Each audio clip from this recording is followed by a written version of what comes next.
ओम श्री गणेशाय नमः। नवदमयंती ऋतुपर्णा राजा प्रोटक सुदय विघ्नेश्वराय वरदाय स्वरूपियाय लंबोदराय सकलाय जगद्भीताय नागानना श्रुति यज्ञ विभूषिताय गौरी सुताय गणनाथ नमो नमस्ते मुखरतुंड महाकाय सूर्यकोटि संप्रभ निर्विघ्नं कुरु मे देव सर्वकार्येषु सर्वदा। श्री गणेशाय नमः। दादा તમારી સામે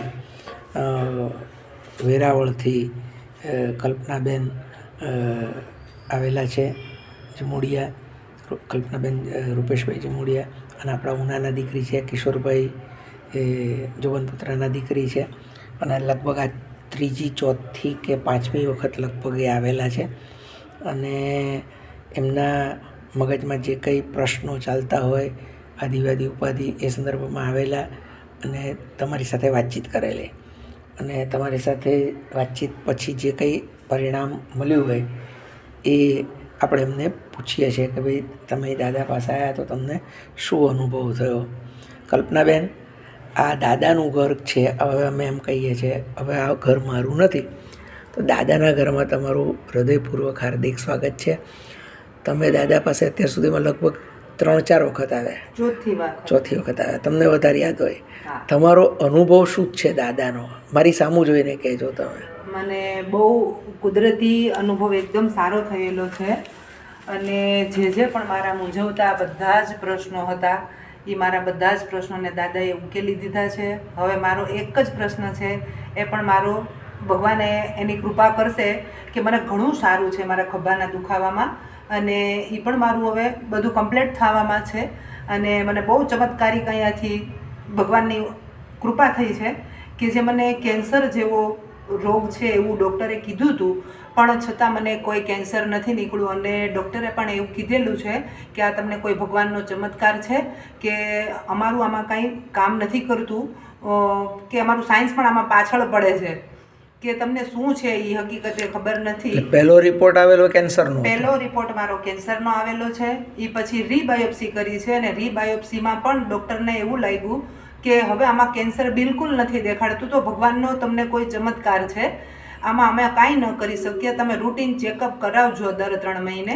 એ 3 મહિનાનું ચેકઅપ મારે 3 વાર થયેલું છે. બધા જ રિપોર્ટ મારા નેગેટિવ આવેલા છે, અને ગણપતિ દાદાના 1000 હાથ છે મારી ઉપર, અને ખૂબ સારું છે મને, અને મને દાદા ઉપર અનંત શ્રદ્ધા બેસી ગઈ છે. તમે જ્યારે પહેલી વાર આવેલા ત્યારે લગભગ કેન્સરનું ડિટેક્ટ થયું હતું. પછી દાદાએ તમને તે વખત શું કહ્યું હતું? તમે દાદાને પૂછ્યું હતું તો નથી એવું મને દાદાએ 100% નથી એમ કહેતા હતા? હા, દાદાએ કીધું કે કેન્સર નથી. ક્રોસ વેરિફિકેશન કર્યું હતું આપણે? હા, કે તમારે જેટલા પણ રિપોર્ટ કરાવો એટલા કરાવો, કેન્સર તમને નથી. અને હકીકતે પછી મને નીકળ્યું પણ નથી. અમદાવાદ મેં 5 હોસ્પિટલમાં રિપોર્ટ કરાવ્યા છે, અને નથી નીકળ્યું મને કેન્સર. અને બહુ ભગવાનની દયાથી સારું છે, ને મારી તબિયત એકદમ સારી થઈ ગઈ છે. એટલે હવે એક કોન્ફિડન્સ તમને બેસી ગયો કે મને કેન્સરનું કોઈ તકલીફ નથી. કેન્સરની મને કોઈ તકલીફ જ નથી.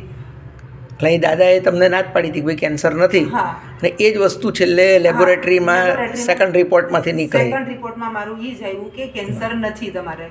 ઓકે. પછી તમે ખુશ થઈ ગયા હતા? પછી હું બહુ ખુશ થઈ ગઈ, ને વારે જ્યારે પણ પપ્પાના ઘરે આવું ત્યારે અવશ્ય તમને પહેલા ફોન કરું છું કે તમે આવ્યા હોય તો મારે ગણપતિ દાદાના દર્શન કરવા આવવું છે. અને ગણપતિ દાદાની કૃપાથી મને ઘણું સારું છે, અને બસ ભગવાન મારી આમને લાજ રાખે એવી ઈશ્વરને પ્રાર્થના છે. તમે જે કંઈ મનમાં વિચારો છો એ સાંભળે છે ભગવાન? હા. તમે મનમાં બોલો છો તો એ સાંભળે છે? મનમાં બોલું એ પણ મારું બધું જ ભગવાન સાંભળી લે છે. જ્યારે વજન વધવાનું આપણે કહીએ છીએ તો વજન વધે છે ખરું મૂર્તિમાં? હા, 100%. અહીંયા આપણે જે મૂર્તિ છે એ 100% વજન વધે છે. હા. તો કેટલું વધતું હશે તમારી દ્રષ્ટિએ? જેને હું ઉંચકી ન શકું એટલું વજન એમાં વધી જાય છે. અને જ્યારે મનથી નક્કી કર્યું હોય કે દાદા મારો આ મનનો પ્રશ્ન છે, તમે હળવા ફૂલ થઈ જાઓ એટલે હું એને ઉચકાવી શકું છું. એટલે એકદમ ચમત્કારી ભગવાનનો પ્રભાવ એટલો બધો સારો. વજન વધારવું હોય તો કમસે કમ 6 મહિના લાગે, ને ઘટાડવું હોય તો વર્ષ લાગે. અહીંયા કેટલી સેકન્ડોમાં દાદા વજન બદલીને તમને જવાબ આપે છે? કાચી સેકન્ડોમાં જવાબ આપે છે. એવો કોન્ફિડન્સ તમને બેસી ગયો? મને બેસી ગયો. પછી આપણા બેન નવલબેનને પણ બેઠા આપણી સાથે, તો એને બેસવા દો ત્યાં ભલે બેઠા. નવલબેન, તમને શું અનુભવ થયો? ઘણો સારો અનુભવ થયો છે. વજન બદલે છે દાદા? વજન બદલે છે. 100%? 100% બદલે છે. અને જ્યારે પણ આપણે મનનો એવો પ્રશ્ન હોય કે આ તમે વજન રાખજો, જો મારો ઓલો આમાંથી ઉપાયમાંથી બહાર આવવાની તો તરત જ વજન વધી જાય છે. અને જ્યારે એવું કહું કે હળવા ફૂલ થઈ જાય, એકદમ ફૂલ જેવા સરસ તમે બોલો છો ને મનમાં બોલો છો કે મોટેથી બોલો છો, એ સાંભળે છે? હા, સાંભળે છે, ચોક્કસ ચોક્કસ. તમને કોન્ફિડન્સ બેઠો કે ઈશ્વર છે અને તમારી છે. સાંભળે છે? હા. હા. ઓકે, હવે દાદા એક લાઈવ આપણે લઈ લઈએ. કલ્પનાબેન સહેજ આગળ આવતા રહેજો. દાદા, આજે કલ્પનાબેન અને વૈશાલીબેન કહો, નવલબેન કહો, જે કહો તે એ આવ્યા અને એમણે જેટલા તમને પ્રશ્નો પૂછ્યા અને તમે જવાબ આપ્યા, એ તમામે તમામ જવાબ કન્ફર્મ હોય, એમાં કોઈ શંકા ના હોય. બે બહેનોને તમે જે જવાબ આપ્યા એમના પ્રશ્નોના સંદર્ભમાં અને જે વરદાન આપ્યું, આશીર્વાદ આપ્યું, એ કન્ફર્મ હોય. તો દાદા એટલા મજબૂત ચોંટી જાઓ કે બેન ગમે તેટલી તાકાત કરે પણ હલતા નહીં ને ઉંચકાતા નહીં.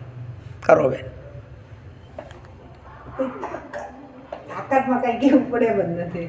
ઓકે, ચોંટી ગયા છે? હા. ઓકે દાદા, 100% તમારા આશીર્વાદ છે બે બહેનો સાથે. બે બહેનો, બે દીકરીઓ તમારી આશીર્વાદ લઈને જાય છે. અને હવે જે એના આજના પ્રશ્નો લઈને આવી છે ફરીથી લઈને ના આવે એવું 100% કન્ફર્મ હોય તો દાદા તદ્દન હળવા ફૂલ થઈ જાઓ. વાહ મારા પ્રભુ, મારા વાલા. જોડે રહેજો પ્રભુ બે દીકરીઓની, એની પરિવારની સાથે, અને એમના જીવનમાં બધી રીતે સુખ શાંતિ સમૃદ્ધિ રહે. સર્વેત્ર સુખીન સંતુ, સર્વે સંતુ નિરામય, સર્વે ભદ્રાણી પશ્યંતુ, માં કશ્ચિત દુઃખમાં આપનું યાદ. દાદા સાથે રહેજો, બે દીકરીઓને સાચવજો એવી મારી પ્રાર્થના છે.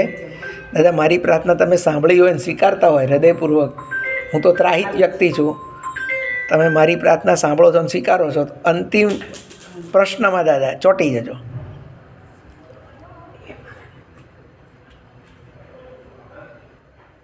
દાદા મારી ભલામણ સાંભળે છે અને સ્વીકારી છે, તમારી બેની સાથે છે અને રહેશે અને કન્ફર્મ છે અને સાજા સમા રાખશે. તો દાદા ઉંચકાઈ જાઓ. કારણ કે આ ઉંમરે પહેલી તબિયતનું જ આપણે પૂછીએ કે ભાઈ તબિયત સાચવજો. જય શ્રી કૃષ્ણ. જય શ્રી કૃષ્ણ.